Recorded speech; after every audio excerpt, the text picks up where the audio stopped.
Good morning. We're gonna head up. We're in Redmond, Oregon. We're gonna head up Dry Canyon. A little breezy today, but should be awesome. So the lava that floors the Dry Canyon is known as the Deschutes Formation basalt. These are sheet-like flows with smooth to ropey textured upper surfaces. The lava erupted from vents on the north flank of the Newberry volcano. The exact vent area is uncertain, but would be south upslope of US Highway 20 and southwest of Bend. The lava is younger than 780,000 years, and much of it in the Bend area is younger than 400,000 years. Okay, let's go. Let's go.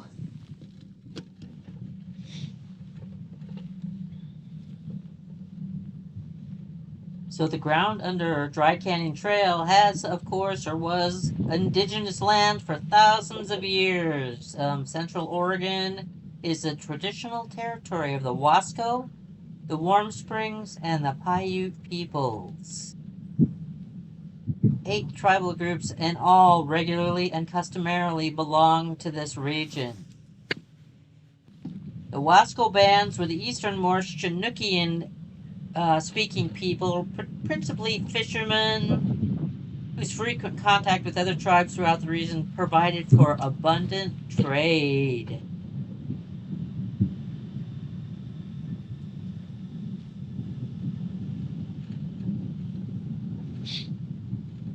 On your left. The Warm Springs band spoke Sahapatin and moved between the winter and summer villages depending on game, roots, berries, and even though salmon was their most staple. Wow, this is pretty in here.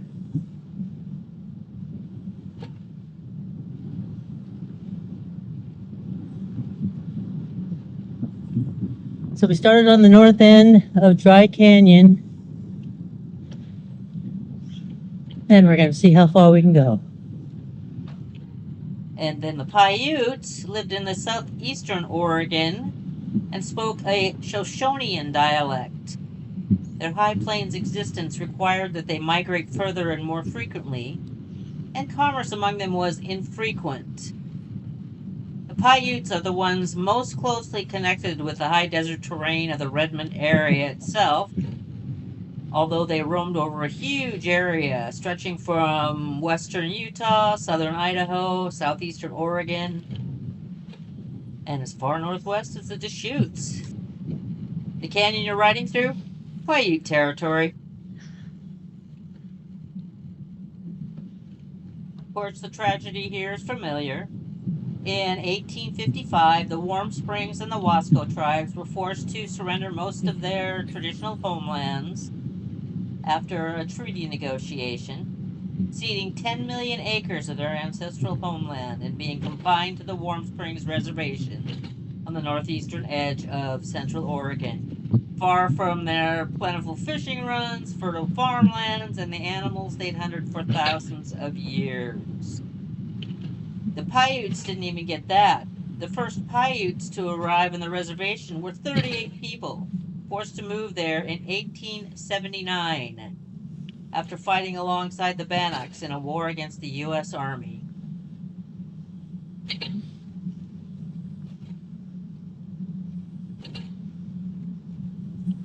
My dad grew up on the reservation, and he used to tell me when I was a kid that the U.S. government promised the Indian tribes that they would have this land as long as the river flowed and the grass growed, and then stuck them on land where there were no rivers and the grass wouldn't grow. So, there you go.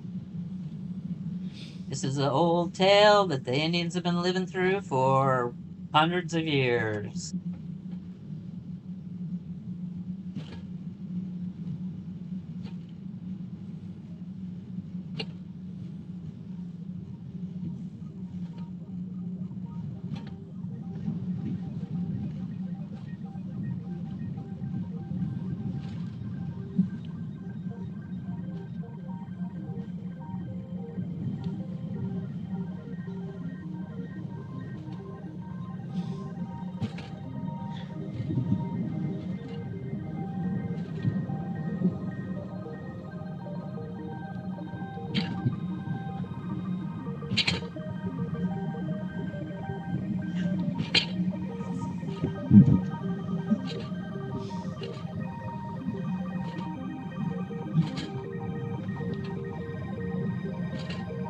So I understand the cliffs on the side of the cabin, this canyon are basalt. It's like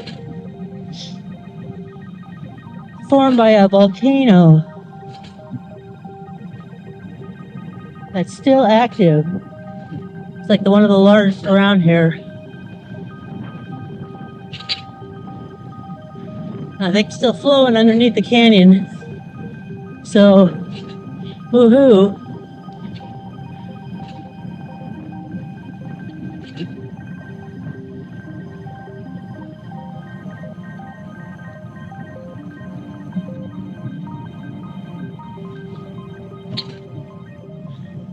So basically, the town of Redmond started when one family, enticed by the prospects here, was Frank and Josephine Redmond. They were two North Dakota school teachers who, with their little daughter Lucille, moved to Central Oregon in 1904.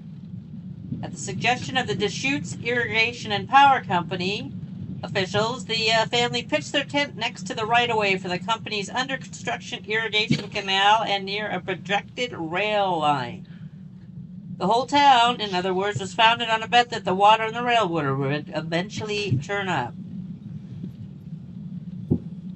So by July 6, 1910, the little community boasted 216 residents and became an incorporated town.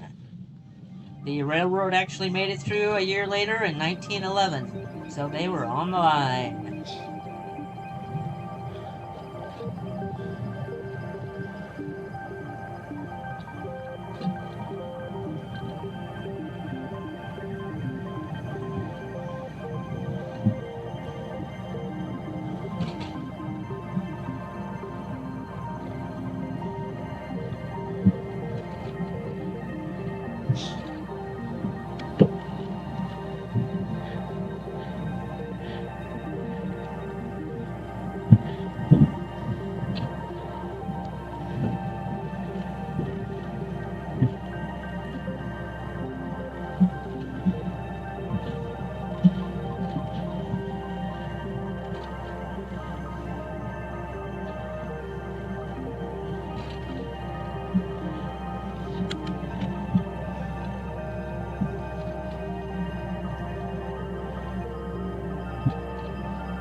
All right.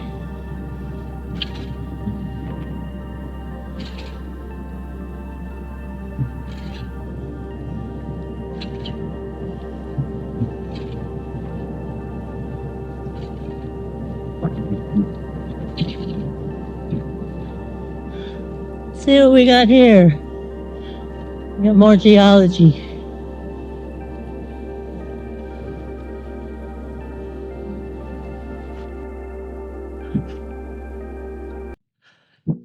Okay, animal species in Dry Canyon.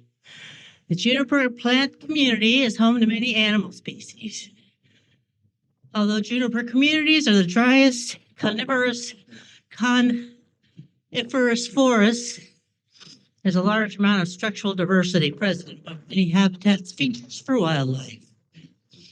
Common typically contains forbs, small broadleaf plants, grasses, shrubs, and trees, all of which are home to some wildlife species. More common include common raven, red-tailed hawk, cottontail, coyote, porcupine, mourning dove, great horned owl, yellow-bellied marmot, American kestrel, deer mouse, mule-tailed deer.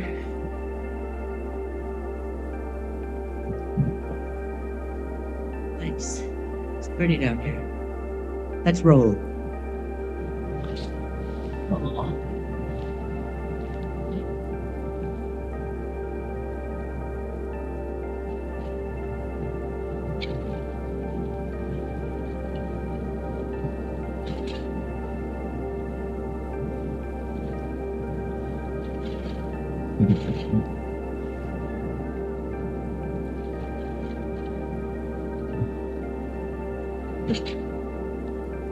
Well, it looks like there's a frisbee golf course out here.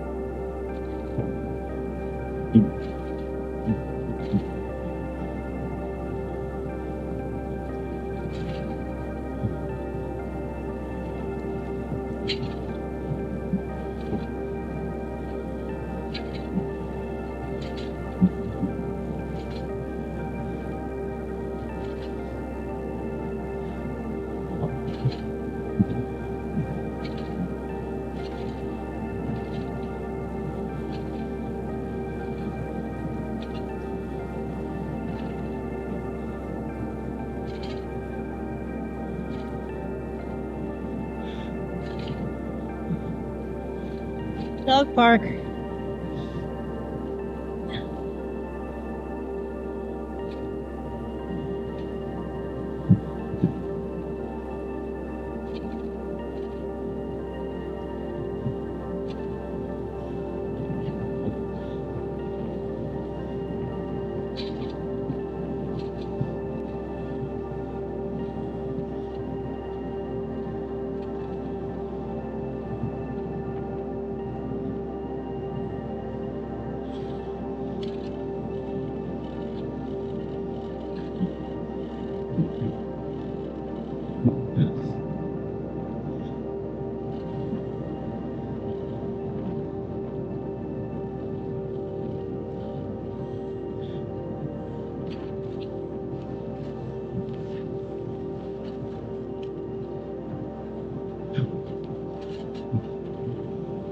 Spud bowl.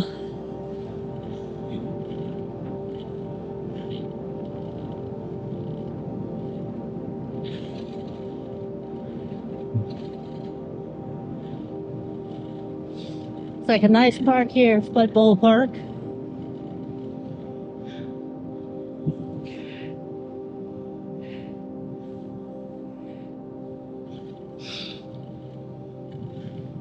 So,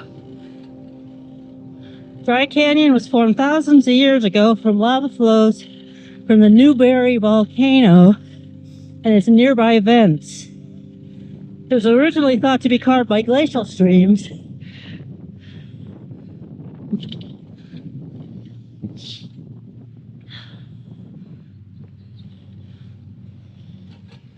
But recent geologic investigations determined that the Deschutes River coursed through this area about 78,000 years ago, before younger lava flows forced it further west.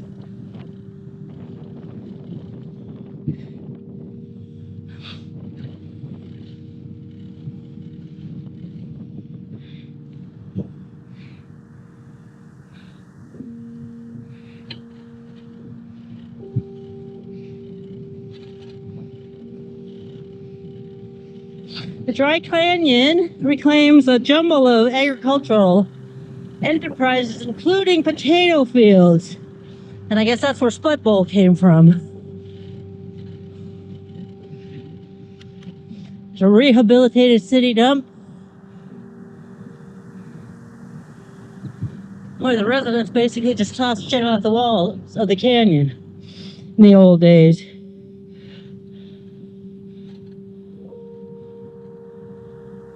It's like we might be at the end of the line here. Well,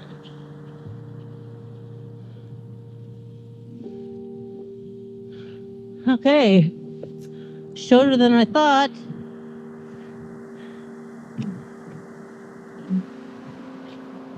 Bummer.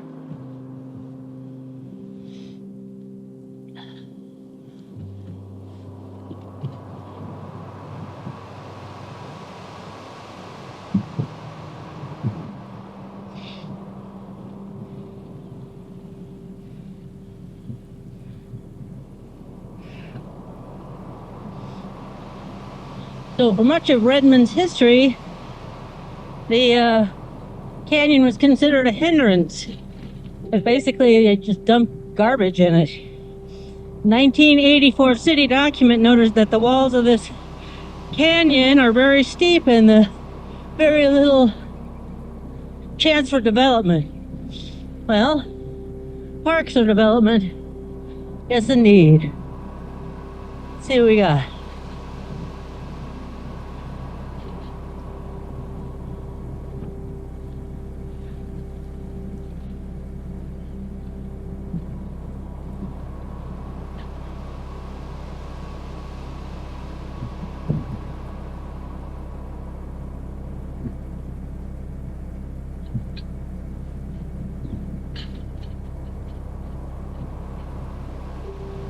All right, let's go around the ball fields.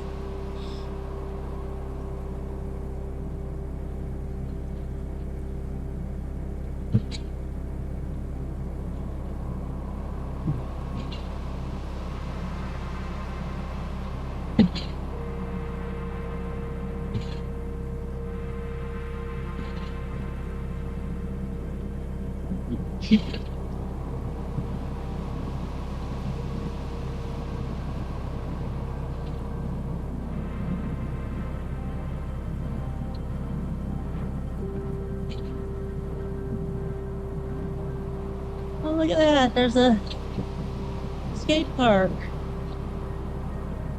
Some skater kids in it. Let's go get a little closer to that for a second.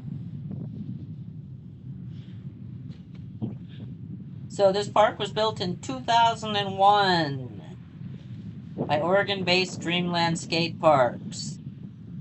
They had been trying for years to get this created, and then a mother and son got involved in the skate park project because her son kept getting hassled by the cops and the school just for cruising around on his skateboard around town. So they got together with a scrappy little group called the Redmond Area Skaters Committee and got it done.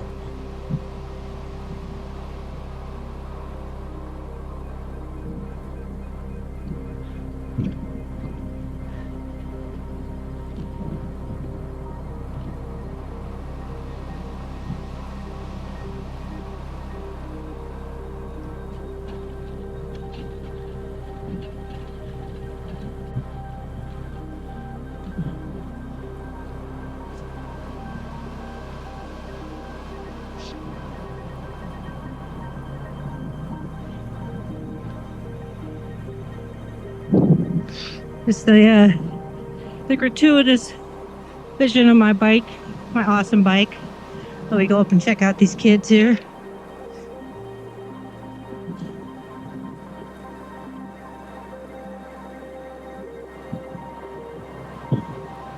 Woohoo!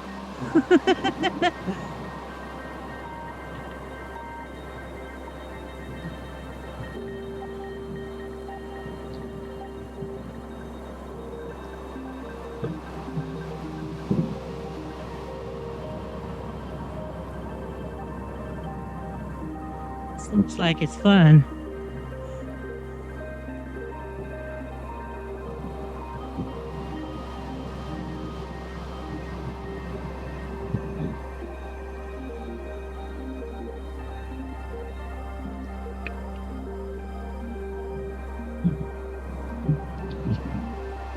Hey.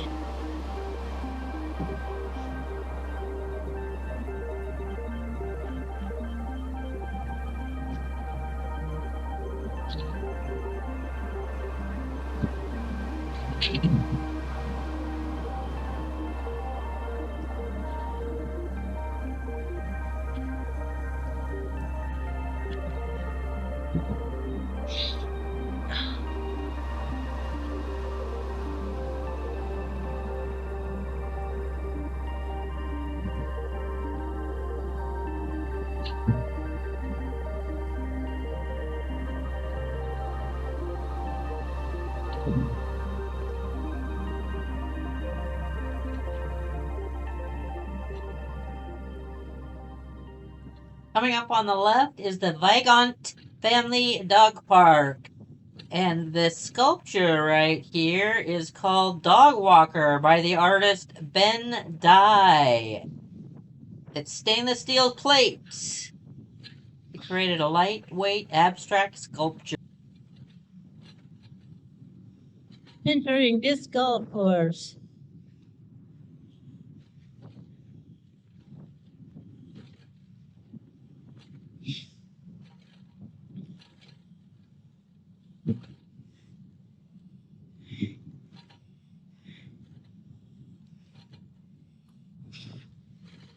So this canyon is a combination of 7 public parks. Ball fields, open spaces, dog park, golf disc, and public spaces.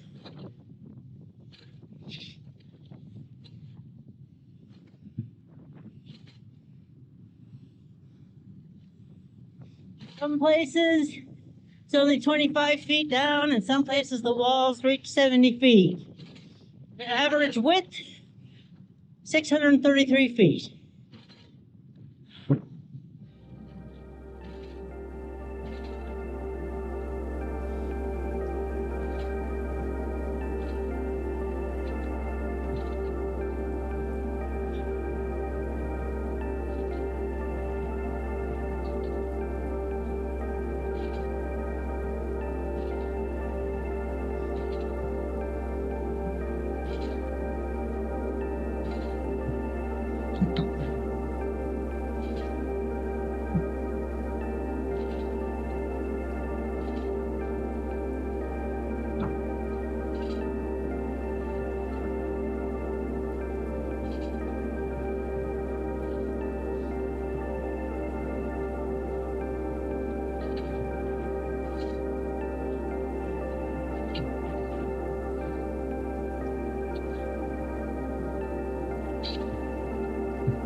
Windy wind. Headwind now. Seemed quite so terrible on the way out.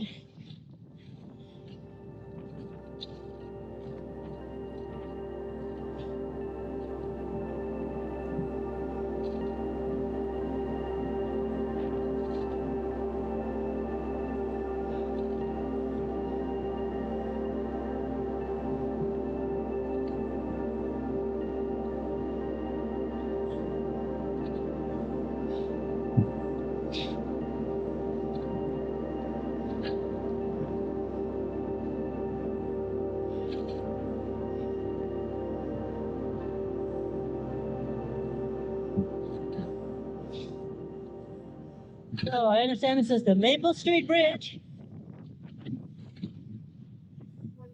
Apparently, it's actually called the Maple Avenue Bridge. It was constructed in 2007 with 3 200-foot arch spans.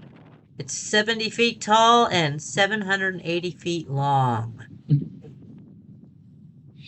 This provides an east-west connection for the city over the canyon, where the Deschutes River flowed before shifting to its current canal.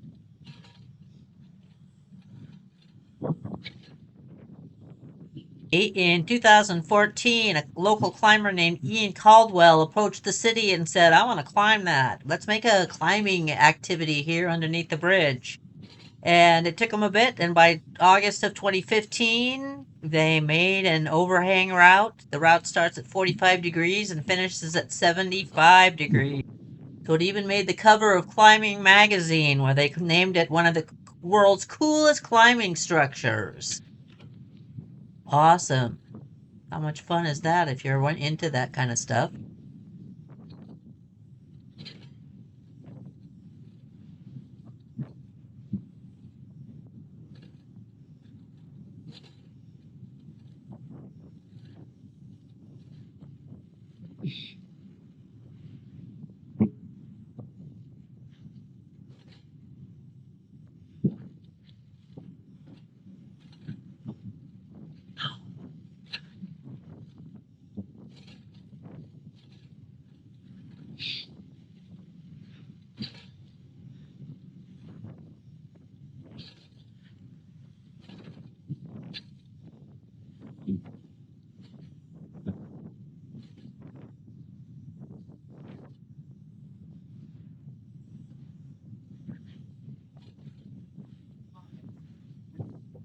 So, feels so good to get out here and ride. I drove for like 8 hours yesterday to get here.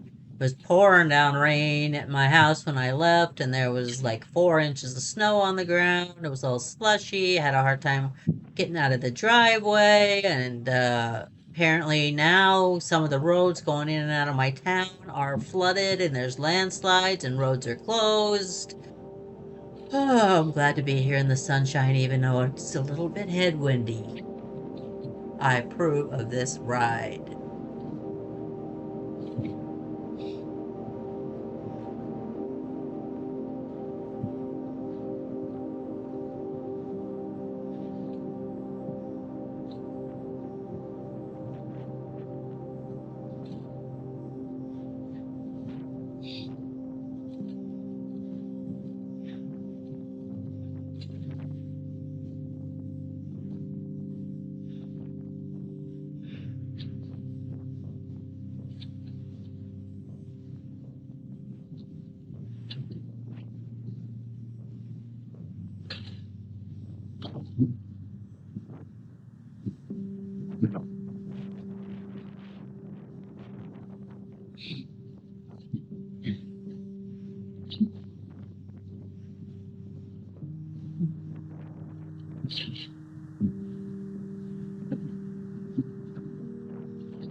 It's like there's dirt paths that also go parallel the bike paved path. And a lot of the joggers and the doggers take the dirt, which is probably good for the dogs for sure, and the runners, unless it's Rudy.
Okay, looks like we're about back already.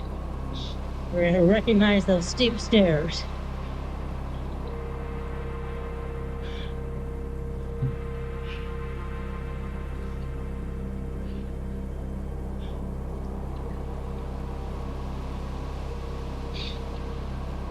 That was awesome. Thanks for pedaling along.